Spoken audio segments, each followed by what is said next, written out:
오늘 우리에게 주신 하나님의 말씀은 창세기 12장 1절에서 4절의 말씀입니다. 구약 성경 14면에 있습니다.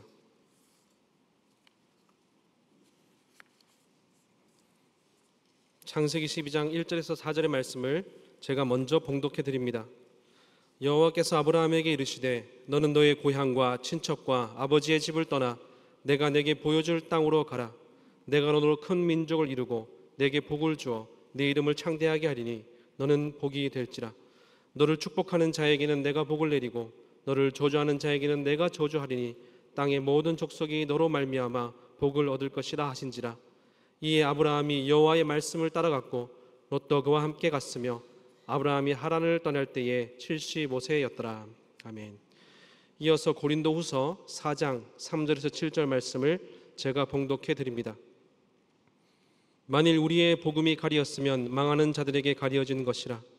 그 중에 이 세상의 신이 믿지 아니하는 자들의 마음을 혼미하게 하여 그리스도의 영광의 복음의 광채가 비치지 못하게 함이니 그리스도는 하나님의 형상이니라. 우리는 우리를 전파하는 것이 아니라 오직 그리스도 예수의 주 되신 것과 또 예수를 위하여 우리가 너희 종된 것을 전파함이라. 어두운 데에 빛이 비치라 말씀하셨던 그 하나님께서 예수 그리스도의 얼굴에 있는 하나님의 영광을 아는 빛을 우리 마음에 비추셨느니라. 우리가 이 보배를 질그릇에 가졌으니 이는 심히 큰 능력은 하나님께 있고 우리에게 있지 아니함을 알게 하려 함이라. 아멘. 할렐루야. 옆에 있는 분들과 인사하겠습니다. 사랑합니다. 축복합니다. 잘 오셨습니다. 감사합니다. 담임 목사님께서는 오는 목요일까지 쉼의 시간을 가지십니다. 이전보다 더 영적으로도 육적으로도 강건하여져서 오실 수 있도록 함께 기도해 주시기를 간절히 바랍니다. 오늘 영적 사각지대에 그리스도의 빛을 비추자라는 제목으로 함께 말씀 나누고자 합니다. 여러분들 사각지대란 말 들어보셨습니까? 사각지대, 우리 시야에서 벗어나거나 보이지 않는 영역, 혹은 우리의 관심이나 혹은 도움이 필요한데도 그것이 미치지 못하는 부분을 이야기합니다. 조금 쉬운 예를 들자면 우리가 운전할 때에 이 옆 차선에 어떤 차가 있는지 사람이 있는지 백미러로 보지만 이 거울에 다 비치지 않는 사각지대가 있지 않습니까? 근데 그 사각지대를 발견하지 못하면 혹은 사고가 나거나 혹은 문제가 생길 수가 있습니다. 또 이 사회적으로도 어려운 사람들을 돕고 또 어려운 사람들을 다시 이렇게 세워줘야 되는 것이 또 이 사회가 해야 될 일인데, 정말 도와줘야 하는 사람들임에도 정말 챙겨야 하는 사람임에도 관심 가져야 함에도 그 도움이 다 닿지 않는 것을 이 세상에서도 사각지대라 그렇게 표현합니다. 한편으로는 이렇게 표현할 수 있을 것 같습니다. 정말 중요한 것이고 정말 귀한 것임에도 꼭 확인해야 하는 것임에도 잘 드러나지 않거나 혹은 그 도움이 닿지 않는 자리를 의미합니다. 이것이 사회에만 있는 것이 아니라 우리가 함께 모이는 이 교회에도 있습니다. 우리가 함께 모이는 이 교회 안에도 그러한 사각지대, 특히 영적인 사각지대가 있다는 것입니다. 요즘 믿는 사람들이 점점 줄어들고 있다고 하죠. 참 걱정입니다. 믿는 자들이 점점 줄어들고 앞으로 한국 교회가 어떻게 될지 참 걱정이 많습니다.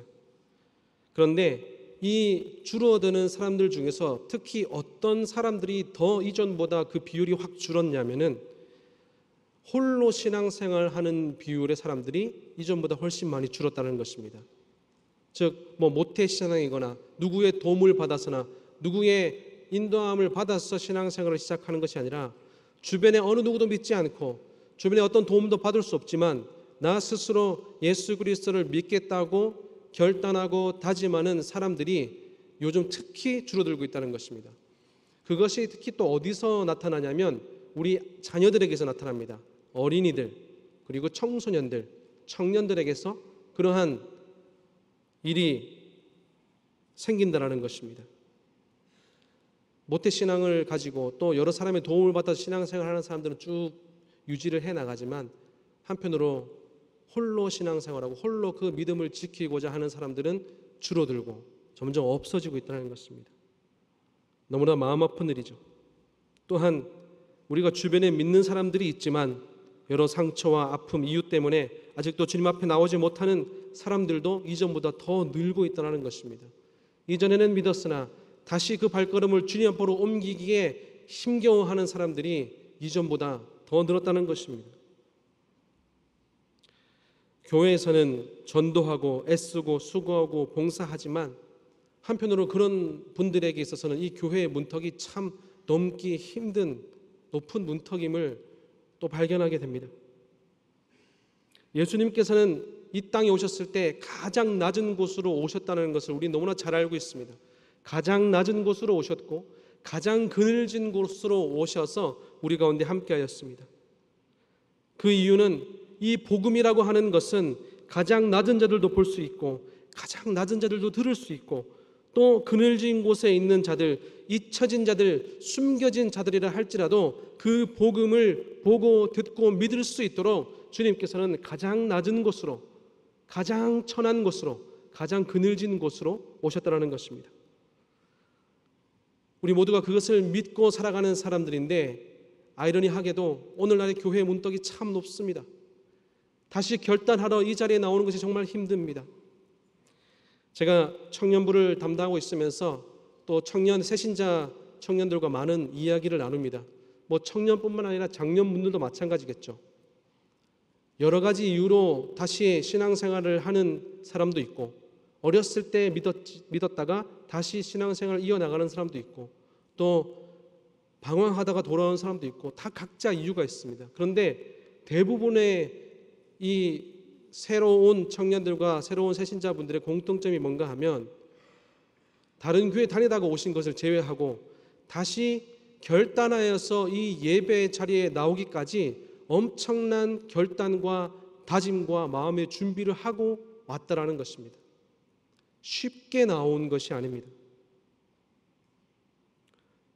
여러분, 오늘 여러분은 어떤 마음으로 이 자리에 나오셨습니까?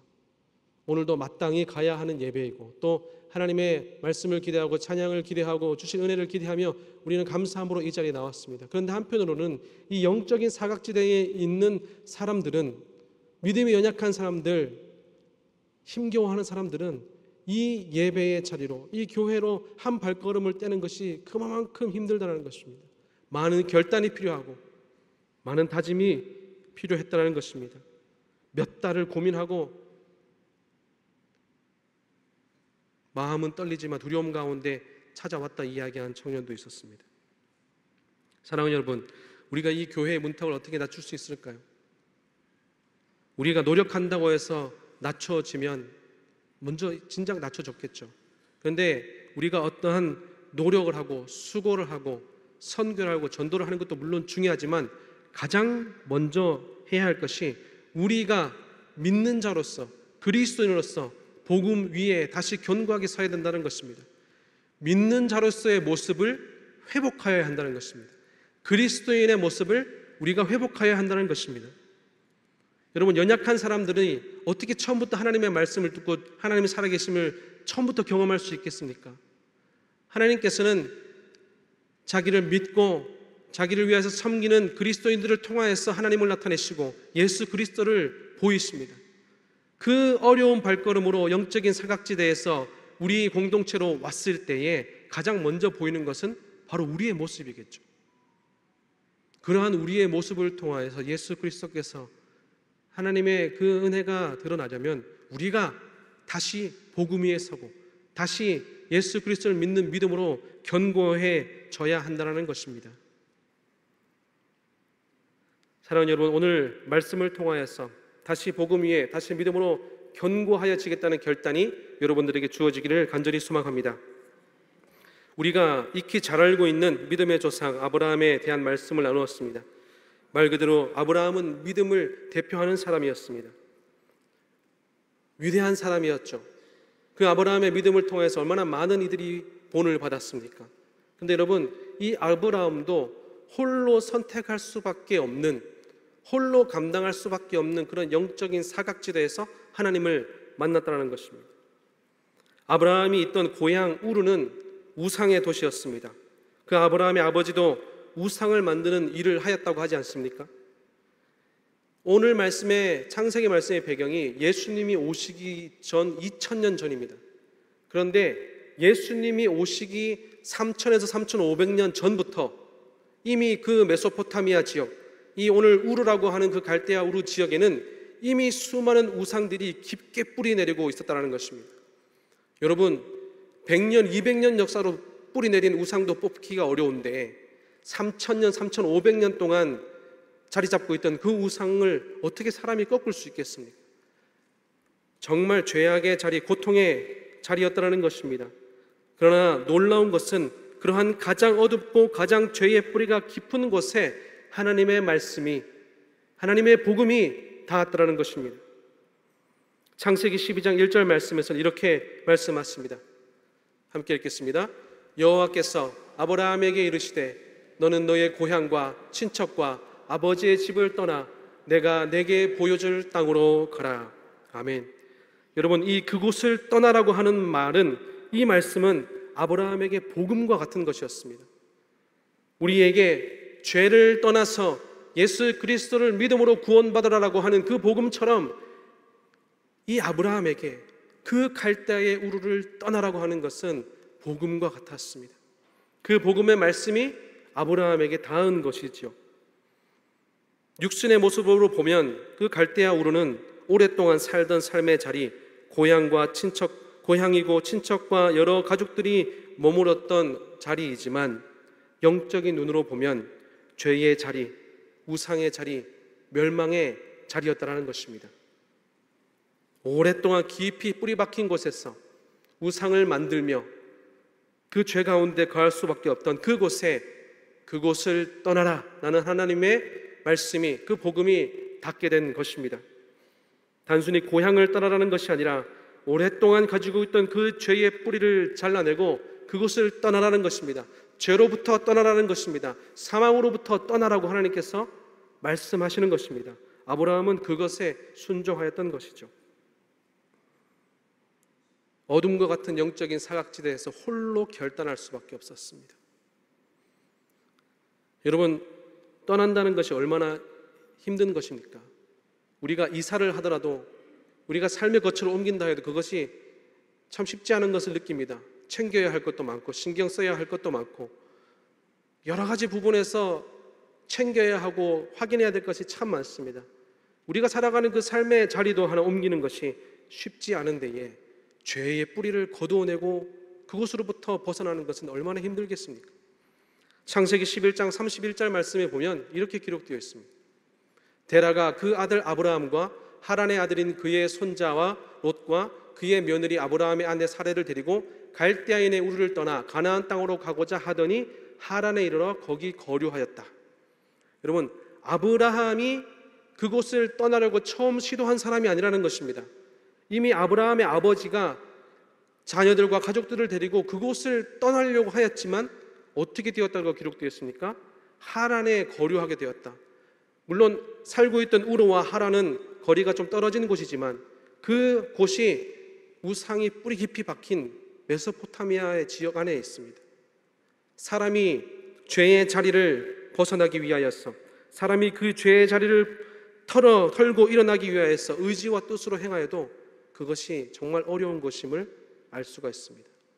이것이 무엇입니까? 사람이 스스로 떠나려고 하여도 떠나지지 않는 자리, 사람이 스스로 끊으려고 하여도 끊어지지 않는 자리가 죄의 자리, 사망의 자리였다는 것입니다. 그런데 그것에 하나님의 말씀이 닿고 하나님의 복음이 닿아서 떠나라 하는 그 명령에 신뢰하고 순종하였더니 죄로부터, 죄의 사슬이 끊어지고 그 사망의 자리로부터 사랑하는 이들과 함께 떠날 수 있게 되었다는 것입니다. 죄인인 우리가, 죽을 수밖에 없는 우리가 예수 그리스도를 믿음으로 의롭다함을 입어서 새 삶을 시작하는 것처럼 말입니다. 아브라함은 그 복음에 반응한 것입니다. 그리고 하나님께서는 아브라함에게 이렇게 말씀하십니다. 이 창세기 12장 2절에서 3절 말씀 함께 읽겠습니다. 내가 너로 큰 민족을 이루고 내게 복을 주어 내 이름을 창대하게 하리니 너는 복이 될지라. 너를 축복하는 자에게는 내가 복을 내리고 너를 저주하는 자에게는 내가 저주하리니 땅의 모든 족속이 너로 말미암아 복을 얻을 것이라 하신지라. 아멘. 이 말씀을 보면 자칫 복을 주시겠다고 하니까 떠나는 건 아닌가라고 이렇게 오해할 수 있습니다. 혹은 그러한 복이 사람이 누릴 수 있는 이 세상적인 복이라고 오해할 수도 있습니다. 그런데 여러분 생각해 보십시오. 오랫동안 하나님 없이 살아가는 그 죄의 뿌리가 깊게 박힌 곳에 다시 하나님께서 말씀으로 그곳에 찾아가시고 한 사람을 택하신 이유가 무엇이겠습니까? 그 한 사람만 구원하고자 하신 것이 아니라 그 말씀에 반응하고 그 복음에 순종하는 사람을 통하여서 다시금 살리시는 하나님의 구원의 역사를 이어나가고자 하신다라는 것입니다. 그래서 하나님께서 아브라함도 이름을 바꾸셨습니다. 아브라함이라고. 열국의 아버지가 될 것이다. 모든 민족의 아버지가 될 것이다 라고 그렇게 바꾸신 것에는 그러한 하나님의 많은 이들을 살리고자 원하시고 많은 이들을 구원하고자 원하시는 하나님의 마음이 담겨 있다는 것입니다.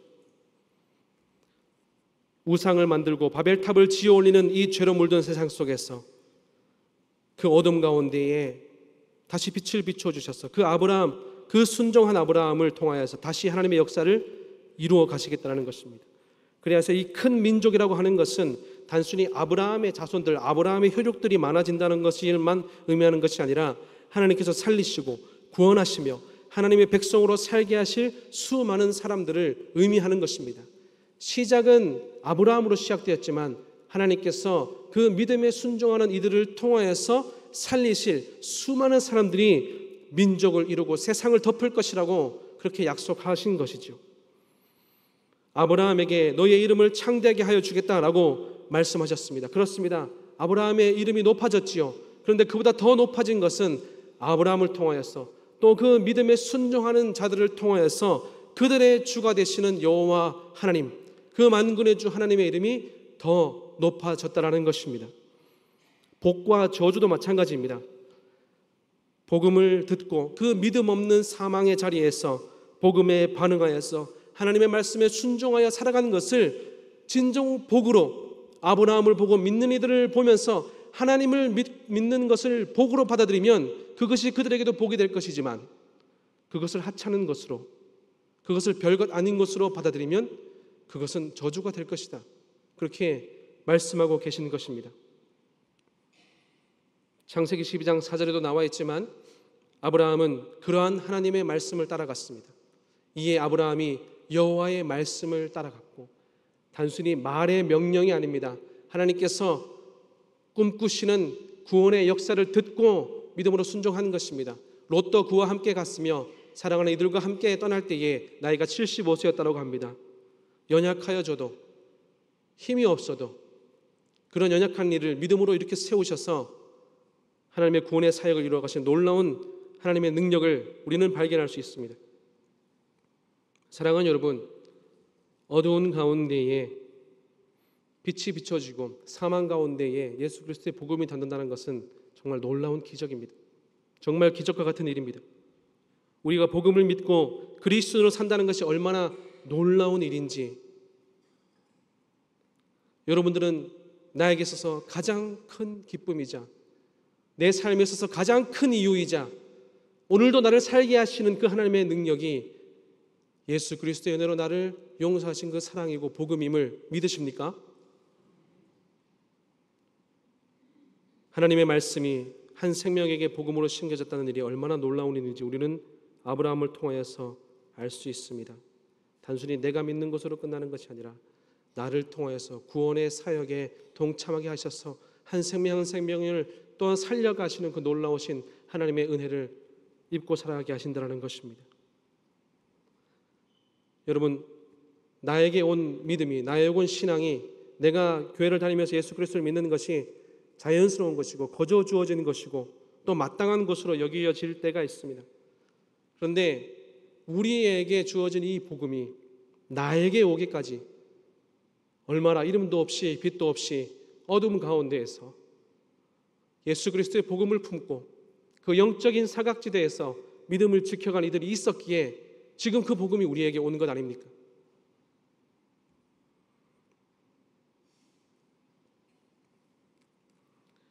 그래서 우리에게 복음의 빛이 있다는 것은 정말 놀라운 일입니다.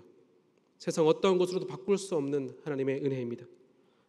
고린도후서 4장 3절에서 4절에서 이렇게 고백하고 있습니다. 함께 읽겠습니다. 만일 우리의 복음이 가리었으면 망하는 자들에게 가려진 것이라. 그 중에 이 세상의 신이 믿지 아니하는 자들의 마음을 혼미하게 하여 그리스도의 영광의 복음의 광채가 비치지 못하게 함이니 그리스도는 하나님의 형상이니라. 아멘. 복음이 가리워졌다는 것은 멸망을 의미한다는 것입니다. 그런데 우리에게 복음이 빛으로 주어졌다는 것은 무엇입니까? 그것은 구원이고 그것은 승리라는 것입니다. 세상 악한 영들은 계속하여서 사람들의 마음을 혼미하게 하고 사람들의 마음을 속이고 그리스도의 영광의 복음의 광채가 비치지 못하도록 가로막습니다. 예수 그리스도를 보지 못하도록 가로막습니다. 왜냐하면 예수 그리스도를 통하여야만 구원의 길로 살아계신 하나님을 믿음으로 살아갈 수 있는데 그것을 악한 영들은 가린다는 것이죠. 요즘 예수님 믿고 구원받으세요라고 하는 이 말이 이 세상에서는 얼마나 별것 아닌 것으로 여기는지 모릅니다. 예수님 믿고 구원받으십시오. 예수님 믿고 죄사함 받으십시오. 예수님 믿고 하늘나라의 백성이 되자는 이 메시지를 요즘 세상에 살아가는 사람들은 별 대수롭지 않게 여깁니다.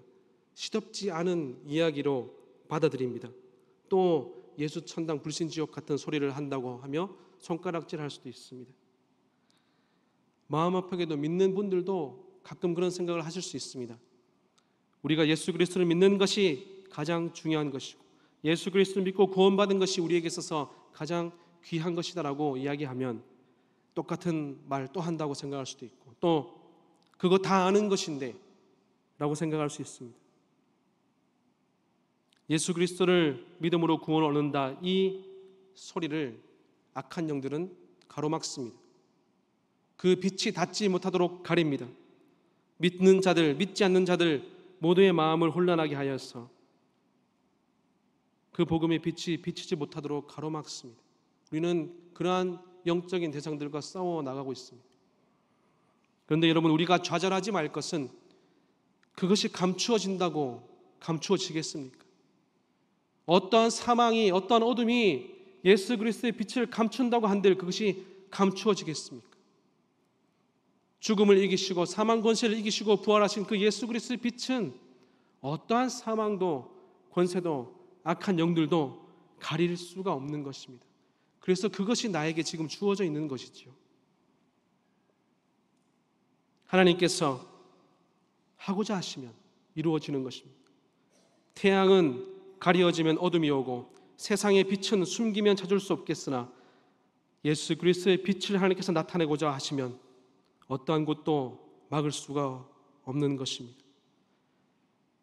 어둠 가운데 있는 갈대아 우르에 누구도 찾지 않는 메마른 광야에 베들레헴의 한 들녘에 복음의 소리가 외쳐지는 것처럼 복음의 빛이 닿은 것처럼 오늘도 예배하는 우리에게 그 복음의 빛이 우리 가운데 있다는 것은 정말 놀라운 은혜이며 전적인 하나님의 역사라는 것입니다.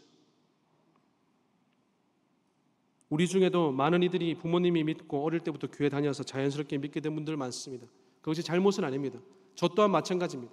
모태신앙으로 태어나서 그냥 교회 다니는 것이 예수님 믿는 것이 너무나 당연하게 느꼈습니다. 거저 그냥 이루어지는 것처럼 보고 살았습니다. 그래서 20대 초중반에는 방황도 많이 했습니다. 그런데 하나님께서는 포기하지 아니하시고 예수 그리스도를 만나게 해주셨습니다. 그러고 보니 내가 예수 그리스도를 믿고 예수 그리스도를 고백하며 그 은혜를 입고 살아가는 것이 나에게 있어서는 어떠한 것보다 가장 귀한 은혜이며 이 세상 무엇과도 바꿀 수 없는 은혜라는 것을 깨닫게 되었습니다. 또한 이 자리에 계신 분들 중에서도 그런 분들이 많을 것입니다. 주변에서 아무도 믿지 않고 누구도 알려주지 않고 정말 어둠 가운데 복음의 불모지에서 홀로 예수 그리스도를 믿고 그 말씀에 순종하여서 믿음의 삶을 살아내고 가정을 살리고 자녀를 살리고 이웃을 살리신 분들이 여기도 많지 않습니까? 거저 주어지든 그 복음을 품고 한 생명을 살리든 그 복음을 통한 하나님의 놀라운 능력이 얼마나 감사한 것인지 다시금 깨닫게 됩니다. 이렇듯 이 놀라운 하나님의 구원의 사역에 우리가 다시 결단하고 참여하여야 합니다. 특히 아직 예수 그리스도를 믿는 믿음이 연약한 사람들을 위하여서, 또 어려운 중에 홀로 믿음 지키며 사는 이들을 위하여서 우리는 결단해야 합니다. 우리가 결단해야 할 것은 그들을 찾아가서 가르치고 봉사하고 섬기고 애쓰고, 그것도 물론 중요하지요. 그런데 가장 먼저는 우리가 먼저 믿은 자들로서 다시 복음 위에 서고 다시 그리스도인으로서의 모습을 회복해야 한다는 것입니다. 그들에게 있어서 우리가 가장 먼저 예수 그리스도를 알게 되는 통로이자 본이기 때문입니다. 사각지대에 있는 우리의 자녀들, 또 여러 사람들, 교회의 문턱을 넘어 들어온 사람들은 우리의 모습을 먼저 보기 때문에 어떠한 애씀과 노력과 수고 이전에 우리가 먼저 다시 복음으로 견고해지고 다시 예수 그리스도를 믿는 자로서의 모습을 회복해야 된다는 것입니다. 그래서 이 두 가지를 함께 결단하고자 합니다. 첫 번째는 이것입니다. 저를 함께 따라서 고백하면 좋겠습니다. 구원의 기쁨을 회복하라. 구원의 기쁨을 회복하라. 여러분, 우리가 예수 그리스도의 그 놀라운 은혜로, 그 놀라운 그 사랑으로 구원을 받았다라고 고백하며 살아가는 사람들인데, 우리에게 그 구원의 기쁨이 없다면 그것이 무슨 의미가 있겠습니까? 고린도후서 4장 6절 말씀을 보면 어두운 데에 빛이 빛이라 말씀하셨고 하나님께서 예수 그리스도의 얼굴에 있는 하나님의 영광을 아는 빛을 우리 마음에 비춰주셨다라고 이야기하고 있습니다. 얼마나 놀라운 것입니까? 죄 가운데 있던 우리에게 그리스도의 빛을 비춰주셔서 하나님을 알게 하시고 하나님을 믿게 하셨다는 것입니다. 여러분, 이것이 나에게 가장 큰 기쁨이 되어야 한다는 것입니다. 나를 살리신 예수 그리스도께서 내 삶의 이유가 되셔야 한다는 것입니다. 우리가 흔히 그렇게 고백하죠. 죽을 수밖에 없는 나를 살려주셨다. 죽을 수밖에 없다는 것이 무엇입니까? 죽을 수밖에 없다는 일을 살려주셨다는 것이 무엇입니까? 우리가 지금부터 살아가고 숨쉬고 나에게 주어지는 모든 생명은 예수 그리스도로부터 주어지는 것이라는 것입니다. 내가 오늘부터 살아가는 이유는, 내가 오늘도 믿음으로 사는 이유는 오직 예수 그리스도이시라는 것입니다. 아침에 눈을 뜨면 오늘도 그 은혜로 나를 살게 하여 주셔서 감사합니다. 어떠한 어려움과 고통이 있다 할지라도 예수 그리스도의 은혜로 나를 일으켜 세워주셔서 감사합니다. 오늘도 내가 사는 이유가 바로 오직 주님이십니다. 나는 그 기쁨의 고백이 우리 가운데서, 우리 심령 가운데서 흘러나와야 한다는 것입니다. 구원의 기쁨을 다시 회복하는 여러분 되시기를 간절히 소망합니다. 구원받았다는 것은 자격증 같은 것이 아닙니다.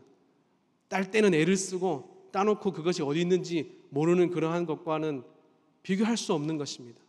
오늘도 나를 살게 하시는 하나님의 능력이며 오늘도 나를 내 삶의 가장 귀한 이유로, 가장 합당한 이유로 자리 잡고 계신 그것이 바로 예수 그리스도이시라는 것입니다. 여러분, 다윗도 우리아의 아내 밧세바를 범하는 죄를 짓지 않았습니까? 어떻게 보면 가장 살아가다 보니 가장 씻을 수 없는 죄를 지었습니다. 그 죄가 다윗을 누릅니다. 그 죄 때문에 이렇게 생각합니다. 내가 하나님의 백성으로 살 수 있을까? 내가 하나님의 자녀로 살 수 있을까? 내가 다시 주님의 사람으로 설 수 있을까? 하는 그 두려움이 몰려올 때에 모든 것이 끝난 것 같아도 다윗은 이렇게 기도하였습니다. 내게서 성령을 거두지 마시고 정직한 영을 주시고 다시 구원의 기쁨을 회복시켜 주옵소서. 용서받을 수 없는 자리, 어둠의 자리, 고통의 자리에 있다 하여도 다시 구원의 기쁨을 회복시켜 달라고 기도하였던 것이 다윗이라는 것입니다. 왜냐고요? 하나님의 그 은혜는 내가 해결할 수 없는 죄의 문제, 내가 감당할 수 없는 죄의 문제, 죽을 수밖에 없는 나를 살리시는 은혜시기에 내가 먼저 구해야 할 것, 내가 먼저 하나님께 부르짖어야 할 것, 구원의 기쁨을 회복시켜 주십시오 라고 그렇게 기도하는 것입니다. 이러한 다윗의 기도가 저와 여러분들의 기도가 되시기를 간절히 소망합니다. 여러분, 그러면 내가 구원의 기쁨으로 충만하여서 살아가면 하나님께서는 나를 하나님의 구원의 역사에 당연히 초대하십니다. 구원의 기쁨으로 사는 자를 통하여서 예수 그리스도로 사는 것이 이러한 것임을 나타냈습니다. 예수 그리스도를 통해 주신 은혜가 이러한 것임을 나타냈습니다. 우리가 다 애쓰고 수고하고 노력하지만 나를 통해서 주님을 드러내시는 하나님이 있으시기에 영적인 사각지대에 있는 자들이 그 주님의 모습을 보고 우리 교회로 또 다시 주님께로 나아갈 수 있는 것 아니겠습니까? 그래서 우리는 구원의 기쁨을 회복하여서 예수 그리스도를 나타내는 자로 살아가야 합니다. 두 번째, 함께 따라 하시겠습니다. 예수 그리스도를 나타내라.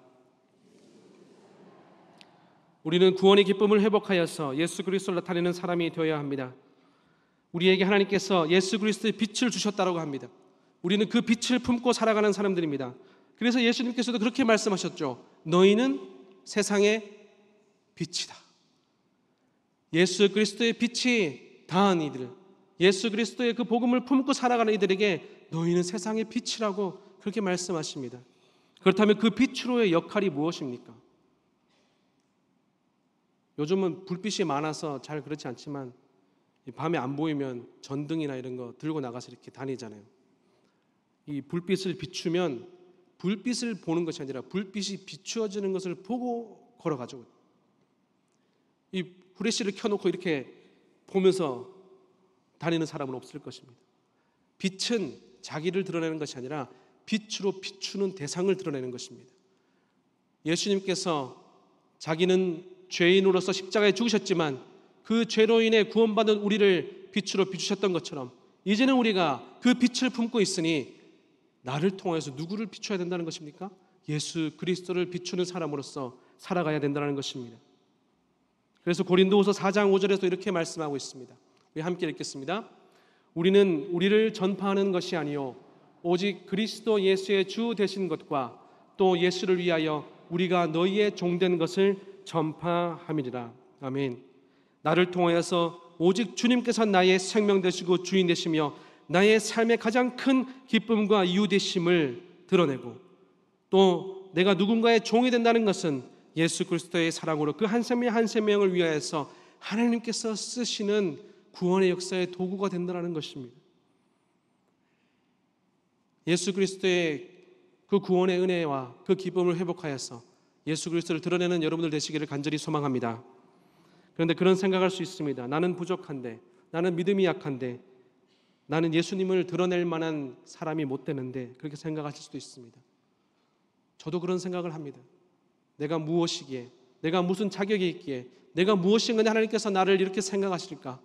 나는 드러낼 자격도 없고 예수 그리스도를 나타낼 자격도 없고 오히려 나의 허물과 나의 죄가 이렇게 분명한데 왜 오늘도 나를 부르실까? 그런 생각이 저도 들 때가 있습니다. 그런데 사랑하는 여러분, 그렇게 하나님께서는 택하시는 것입니다. 살릴 자를 통해서 살리시고 그 살린 자를 통해서 또 살려야 할 이들에게 예수 그리스도의 은혜를 나타내어 주신다는 것입니다. 그래서 고린도후서 4장 7절에도 이렇게 고백합니다. 우리가 함께 읽겠습니다. 우리가 이 보배를 질그릇에 가졌으니 이는 심히 큰 능력은 하나님께 있고 우리에게 있지 아니함을 알게 하려 함이라. 우리가 어떠한 사람입니까? 질그릇과 같은 사람이라는 것입니다. 연약하고 부족하여서 언제 깨어질지 모르는 혹여 깨어진 상태일 수도 있습니다. 그런데 하나님께서는 어떻게 하신다고 합니까? 다시 부으십니다. 다시 채우십니다. 깨어져도 채우시고 연약하여도 채우시고 부족하여도 그것이 깨져서 하나님께서 부어지는 것이 그저 잊혀지고 흘러가는 한이 있더라도 질그릇과 같은 우리에게 다시금 예수 그리스도의 그 은혜와 사랑으로 채우신다는 것입니다. 너무나 놀라운 일이고 감사한 일이죠. 질그릇과 같은 우리이지만 다시 예수 그리스도를 믿는 믿음으로 이렇게 세우시고 다시 복음의 빛을 품고 살게 하시며 다시 나를 통해서 그리스도를 나타내신다는 것입니다. 그래서 이렇게 고백합니다. 심히 큰 능력이 온전히 하나님께 있구나. 질그릇과 같은 나를 사용하셔서 예수 그리스도의 자녀 삼으시고 또한 이런 나를 통하여서 주님 영광 나타내어 주셔서 또 한 영혼 한 생명을 주님께로 이끄시니 그 모든 은혜는 하나님께 있구나. 이렇게 고백할 수 있는 것입니다. 사랑하는 여러분, 참 이 어둠의 시대에 우리가 빛을 품은 자로서 다시 구원의 기쁨을 회복하시기를 간절히 소망합니다. 오늘도 여러분을 살게 하시고 오늘도 여러분의 삶을 이끄시는 그 이유가 오직 예수 그리스도가 되시기를 간절히 소망합니다. 우리가 다시 복음으로 다시 예수 그리스도를 믿는 믿음으로 견고해질 때 우리를 통해서 하나님께서 나타내실 것입니다. 그리스도를 나타내시고 그 놀라우신 은혜와 사랑을 나타내어 주셔서 연약한 자들이 그 빛을 보고 돌아오고 믿지 않는 자녀들이 돌아오고 절망과 낙심에 있는 자들이 다시 죽기로 돌아오는 그 놀라운 역사를 우리에게 허락하여 주실 것입니다.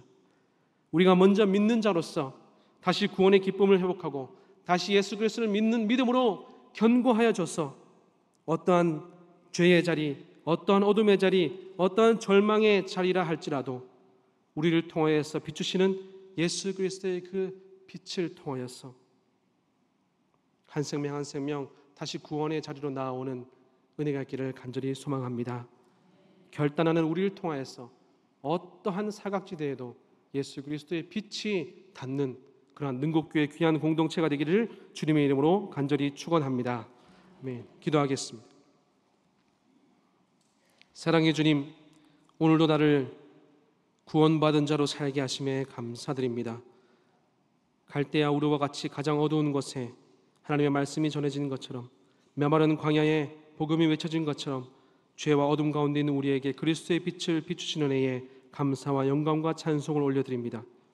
우리가 다시 복음 위에 서서 구원의 기쁨을 회복하기를 소원하오니 구하는 자마다 찾는 자마다 회복시켜 주시고 그 마음 깊은 곳에서부터 솟아나는 구원의 기쁨을 더하여 주옵소서. 우리가 다시 그리스도를 나타내는 빛의 자녀로 살기를 원하오니 질그릇과 같은 나를 하나님께서 친히 사용하여 주시고 깨어지고 부어서지더라도 끝까지 부으시는 그 놀라우신 사랑을 경험하게 하시며 그러한 우리를 통하여서 영적인 사각지대에 있는 이들에게 예수 그리스도의 빛이 비치게 하여 주시어서 한 사람 한 사람 한 생명 한 생명 다시 주님께로 돌아오는 놀라운 은혜를 누리게 하여 주옵소서. 예수 그리스도 이름으로 기도합니다.